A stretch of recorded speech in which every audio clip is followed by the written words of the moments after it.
Deep down in the dungeons and vaults all across heirlooms are untold treasures waiting to be discovered by adventurers and explorers. But it takes an expert eye to assess magical potential and value, not to mention the possibility of curses.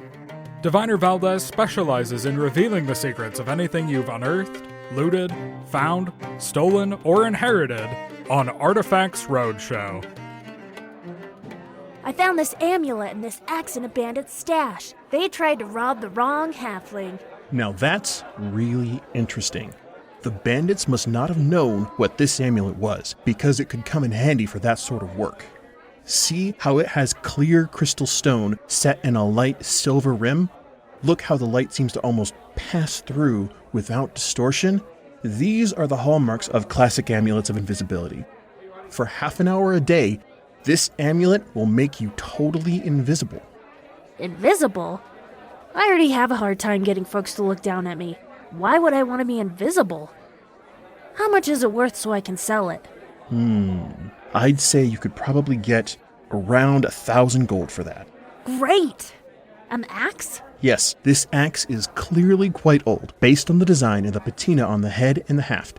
This is a somewhat unusual design, but I believe that despite its size and the fact that it's double-headed, this is indeed a throwing axe. A throwing axe? Aw, man. Why would I throw my weapon in battle? Well, actually, that's what makes this axe special. See this rune right here?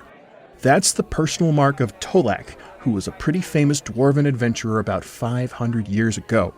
Do you know what he was known for? No. His returning throwing axe. He would throw it in battle, and it would return to his hand. I think this must be that axe. If that is verified, I would say that this could be worth up to 1,700 gold. Oh, wow! Thanks a bunch! Treasure from Bandit Stash. Total value, 2,700 gold. I, found these in, a dungeon. I raided, yeah. Some magic socks and a magic dagger and a painting. A dungeon, huh? Well, based on the pattern and the feel of the wool, I'd say these are athlete socks. Oh, wow! So they help you run faster and jump higher? No, they're athlete socks for athletes' feet. Yes? They're cursed.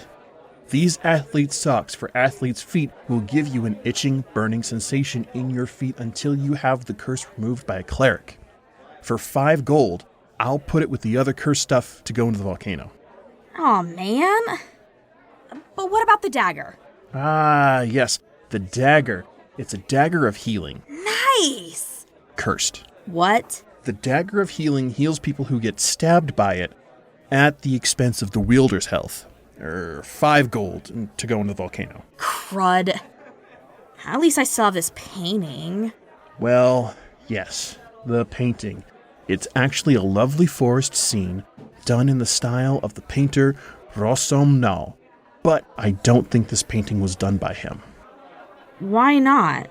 Well, each painting by Rossomnau is actually enchanted to induce a feeling of calm and well-being in the viewer. The trees are all totally content in a Rossomnau painting. But this painting, it's like the opposite.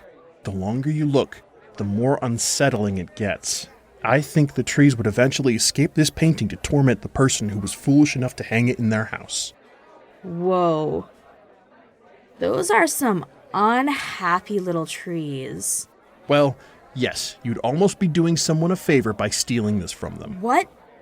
Why would you say that? No reason. Anyway, that would be 5 more gold to dispose of for a total of 15 gold. Oh, come on. Stone Tree City Guard, I'm gonna need you to come with me. Hey, let me go! Treasure from definitely a real dungeon raid that actually happened, why do you ask? Total value, negative 15 gold. I obtained these treasures clearing out a haunted crypt, a magical helm, and 2 different magical swords. Okay, let's take a look at this helm. Are you familiar with the legend of the Laughing Knight?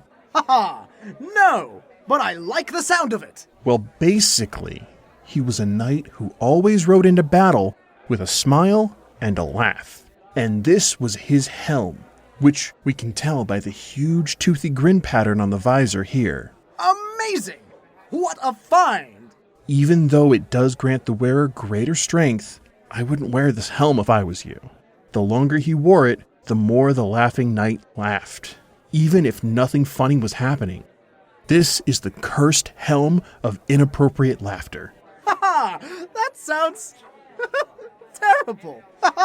Did you already put the helmet on? No! Why do you ask? No reason. Anyway, the swords. This first one is called the Gleaming Sword. It's fairly dramatic looking, that's quite a nice hilt, and the ruby pommel stone alone would be worth about 500 gold. And the blade glows with an inner light at all times.